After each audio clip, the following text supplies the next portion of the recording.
Who we are is so simple. It's just so totally and completely simple. And, there's nothing to be baffled by. And there's no position to be taken about anything. So the only time we get into trouble, so to speak, is when we take a position. That's the only time we start to feel troubled or uncomfortable. And when we take a position, we're chasing after a point of view that's appearing within the all-encompassing pure view of awareness. And that chasing after a point of view is like a dog chasing its tail. It'll never lead anywhere. The dog will never get its tail. So many times, the things that are stated here, which really don't comprise a doctrine, by the way, are understood through points of view and as points of view, rather than as what was actually said. So in the Great Freedom Teaching, what is stated is that nothing that appears, in other words, none of the points of view within the all-encompassing pure view of awareness, not one of those points of view has an independent existence. There isn't a single point of view that has an independent nature. There is not a single point of view that has an independent identity. There is no point of view whatsoever that is substantial in its own right. So that being so, there's nothing to hold to. You could call it the wisdom of non-appearances. Within appearance, non-appearance appears. So you see, these are not two. We're not positing anything like there is no identity. That says that nothing exists. And we're not positing non-existence either. We're saying that we don't hold to either existence or non-existence as being real. That in what appears, nothing can be found to exist in its own right. But then on the other hand, non-existence, we can't really say that nothing exists either, because points of view appear as whatever they are. So that the way this plays itself out in our own life, if we want to get familiar with the true nature of our mind, which is really all we're talking about here, is that if we just relax, that true nature of the mind, awareness, will become more and more obvious. It's only because we've been chasing around like the dog chasing its tail, perhaps, that the points of view seem to be so important, so urgently important. And when we take these points of view to be so urgently important, then the whole world based on points of view gobbles up our whole life and all of our life energy. And then that's all that we see before us, all these points of view, all these thoughts, emotions, and experiences that we take to be real. But what we are is so simple. In order for any thought, emotion, or experience to appear to us, it has to appear via awareness. So there's no way whatsoever to have any thought, emotion, or experience without awareness, including the idea of being somebody or the point of view of being somebody. It would be impossible to have that idea without awareness. And in the Great Freedom Teaching, we don't say that the personal identity does not exist. I have never said that. And I've never said that the personal identity falls away or goes away forever. That isn't what is stated in the Great Freedom Teaching. What is stated is that the personal identity and the lack of a personal identity are not two. That in this appearance of the personal identity, that experience of a personal identity only is due to awareness, so it's inseparable from it. The personal identity itself does not have an independent nature of its own. a nature that it has generated through its own biological mechanism. And this is very important to understand, that personal identity is only due to awareness. Without it, the personal identity isn't. Thus, the personal identity lacks an independent nature. It lacks an existence in its own right. And this isn't a cause for great alarm, where we're saying, oh, where am I? You know, who am I? Where did I go? Or that we have to be afraid of being annihilated. Those are all very grave misunderstandings about the true nature of our being. The true nature of our being is not static. It is not fixed. It doesn't hold to any point of view that appears within awareness. It's entirely impartial in that regard, impartially responsive. Awareness is impartially responsive as all points of view. As it all is all points of view, there is no point of view to which it's partial. So it isn't partial to the point of view that a personal identity exists, and it isn't partial to the point of view that a personal identity does not exist. Do you see what I'm saying? So then this allows us an absolutely free flow of love, wisdom, and energy in all aspects of our lives, because we greet all of life with complete openness to all experience, with the complete perceptual openness of all experience. And it isn't that there's someone who is completely perceptually open looking at an experience that is something else, as there only is that awareness that is indivisible from the experience itself. Self-knowing awareness is experiencing itself in the experience. Do you see what I'm saying? There isn't a separate perceiver looking at the experience. We learn that there's a separate perceiver, but when we just rest imperturbably in our natural state repeatedly and gain stability in that and familiarity with that, we don't have to worry about all these philosophical meanderings of the mind. We really don't. When we just rest, just relax, and allow the natural ease of our being to be as it is, then in that all philosophical questions are answered. And we see how preposterous it is to take a position. And of course, many of us have read teachings where extreme positions are taken. So a lot of us didn't come up with this thinking on our own.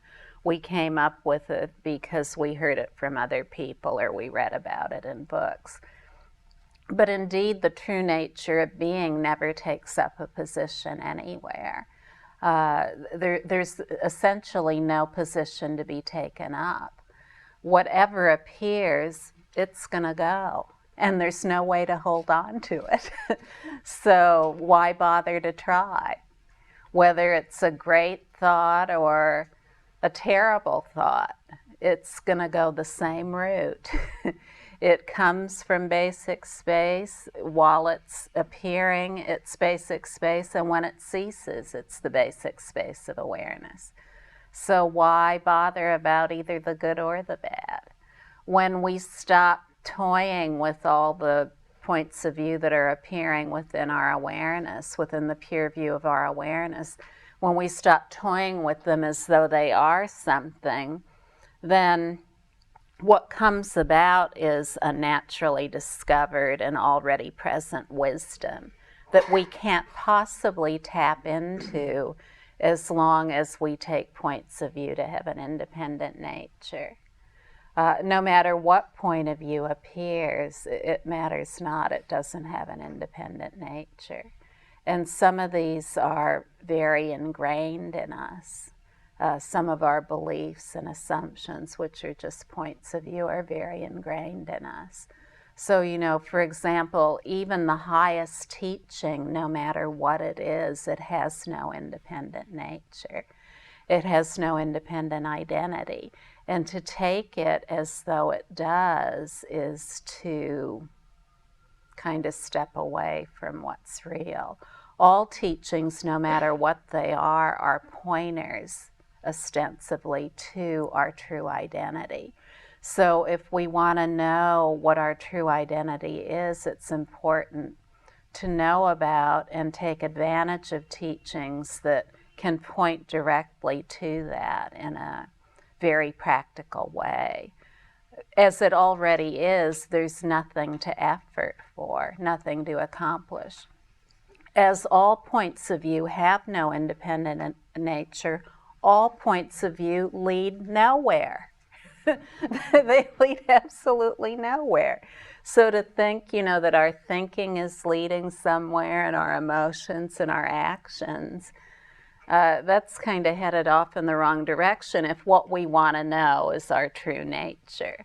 If we want to know the true nature of our mind awareness, then to continue to pursue points of view as though they lead somewhere is not going to get us familiar with awareness. When we just relax and let all the points of view dance and sing however they will, then it's just a lot easier.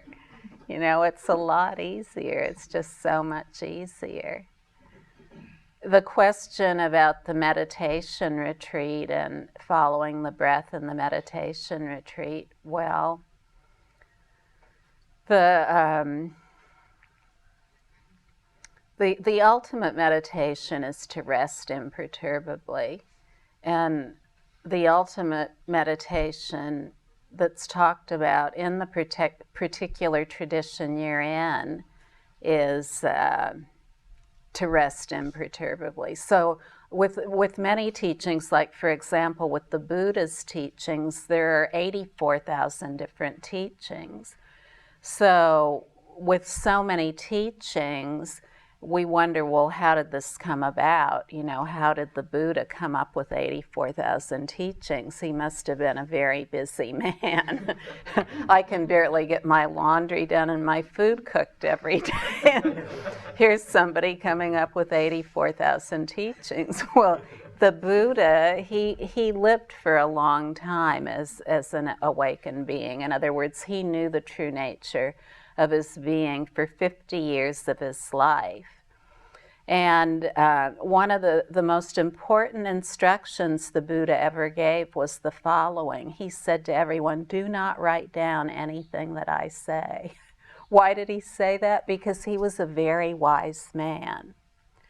And he could see that if people started writing down what he said, there would be 84,000 interpretations of Buddhism.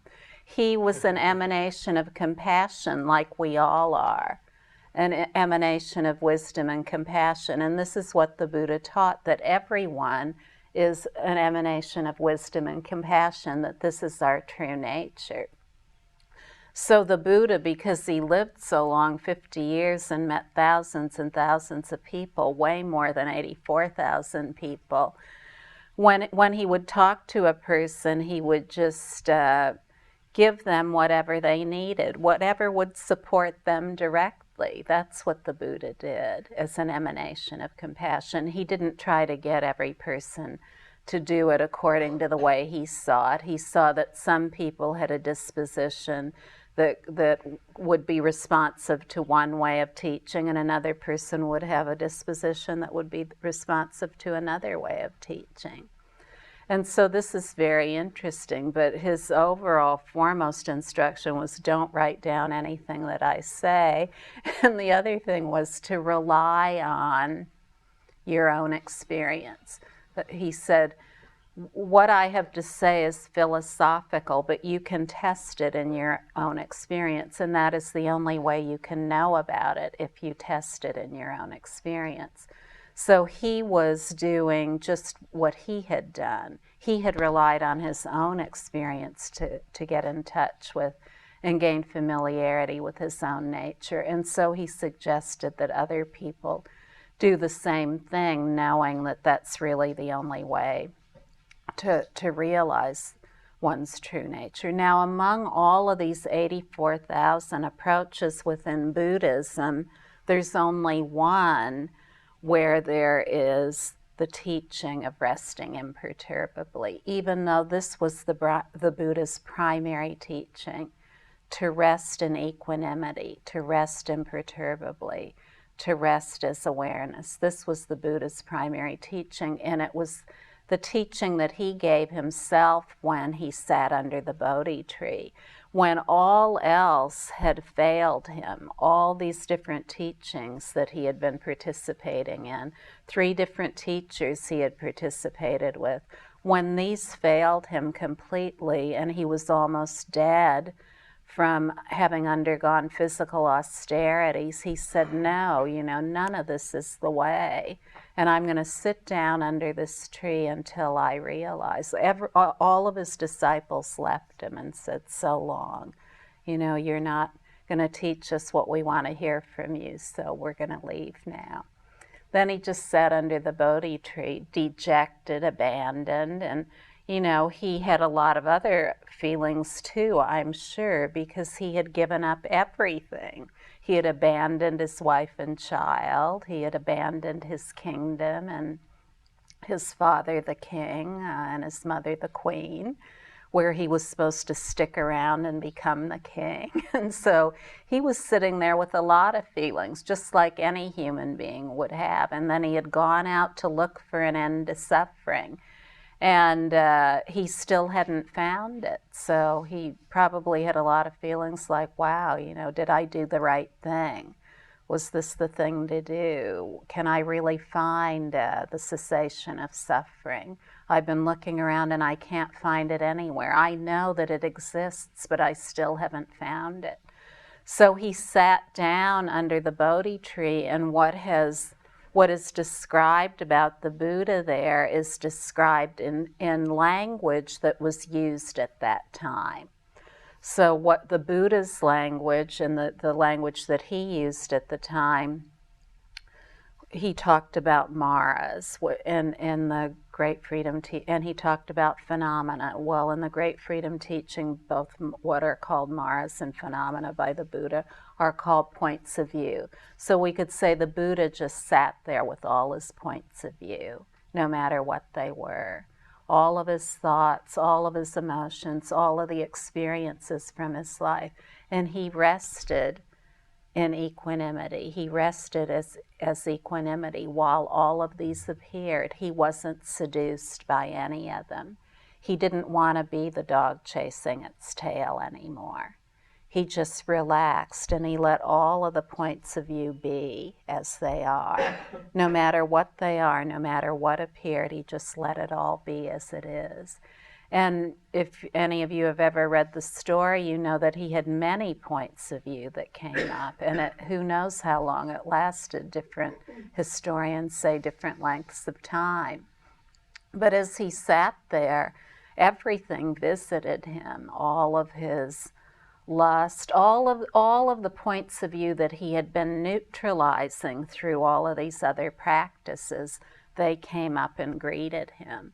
But you see, in all the other practices he followed, he had tried to do different things with the points of view. As a prince, he had indulged his points of view. And then he took up the route of replacing his points of view with positive points of view, meritorious activity, and the development of virtue. And then he avoided his points of view. He tried that too.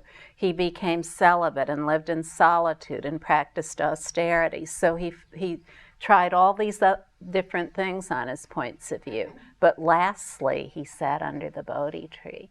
And in flawless awareness, he saw all that appeared as flawless awareness until to him all was flawless awareness. That's all there is. This timeless awareness that is the essence of everything. And then he described that as Buddha nature. And the word Buddha in Sanskrit means awakened. So he was called Buddha because he was awakened, not because that was his name. And he just said to everyone, the awakened nature is your own nature. It's already within you. And he departed from his background in Hinduism and what was being taught. He said, not only Brahmins can be in touch with the awakened nature and gain familiarity with it. Everyone can be. And then he said the most shocking thing of all, even women can be awakened. Can you believe it? What a radical. Well, lots of people thought that he was way out there, Not everyone was seeing him as the great being he has become. And so, what he found in resting under the Bodhi tree is that all points of view are equal and that no point of view leads anywhere. So how could any point of view, like austerities, avoiding points of view, replacing points of view with better points of view, how could any of them lead anywhere? All these things that he had been trying had led nowhere in his own experience.